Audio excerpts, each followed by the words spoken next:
So I want to start off today with one observation and comment. That is, 95% of the people I saw out today while I was working and wearing my PPE had no PPE on. No mask, no gloves, no nothing. It's like they forgot. Everything's back to normal. That couldn't be further from the truth. So all these people, they got the normalcy bias going. Right now, we had a record number of cases again today after reopening. I'm expecting this to continue. So we might have a slight lull with the really hot weather. We may not. But the important thing is getting ready for phase 2. So the second wave of this is going to hit hard. And what we need to do is get ready for winter. We already talked about getting supplies, PPE, food, water, stuff like that for the upcoming second wave. What we need to talk about now is one of the concepts that I was very unpopular for. I used to say when we were talking about World War III that whatever you have the day World War III starts is what you're going to have to get through the crisis. Okay? Now, we need to apply that to the second wave, because once the second wave establishes itself and everybody realizes nothing's been manufactured and whatever manufacturing is going to shut down, in the second wave it'll be in the dead of winter. Now, today, nothing's really going on in textile manufacturing. So what we need to think about is winter clothing, winter shoes, firewood, wood stoves. Unfortunately, most of that material, wood stoves, the clothing, shoes, all that is made overseas. The bulk of it's made in China. So what we need to think about is getting what we need now.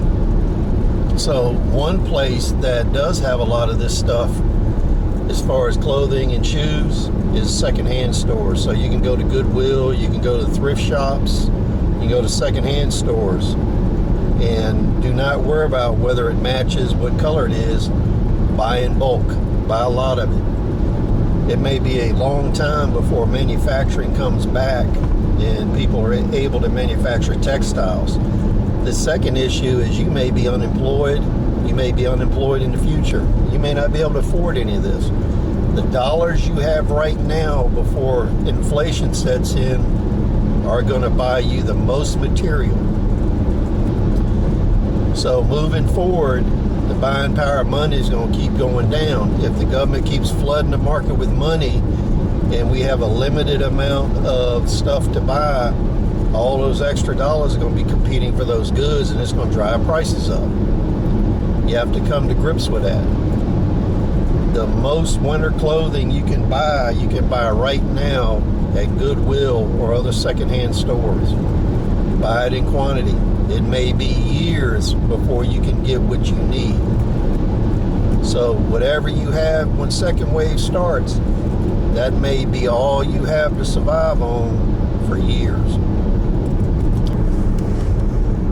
Now we want to talk about wood stoves. The vast majority of those are made overseas, or materials that are used in them are made overseas. So what is in stock and manufactured now may be the only thing available for several years.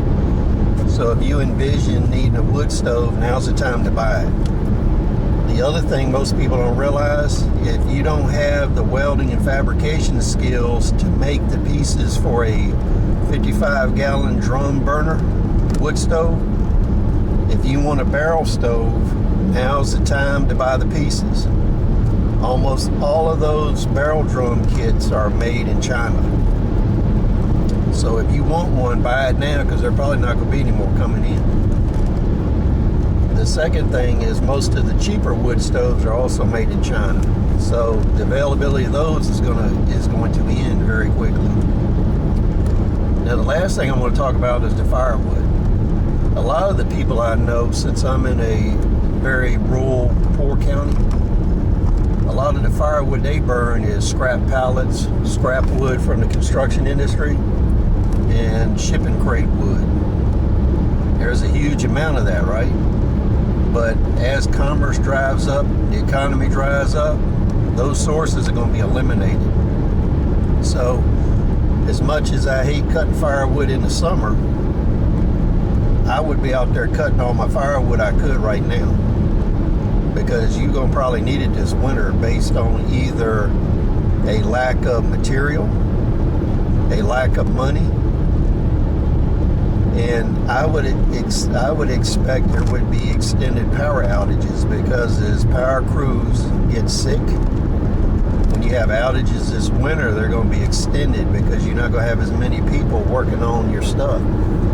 In poor areas and rural areas, it's going to take much longer to get service back because they're going to always prioritize cities. So those are a few things to think about. So I'll reinforce again, especially coming up this winter, if you're unemployed and power's high because of inflation or scarcity, you may need to keep your house a lot cooler than you're used to. The winter clothing for each member of the family is going to become a necessity. Get it now while you can. So, if there's anything else you want to talk about, if you have any ideas, put them in the comments. Thanks for watching. Rate, subscribe, give us some feedback. We'll see you later.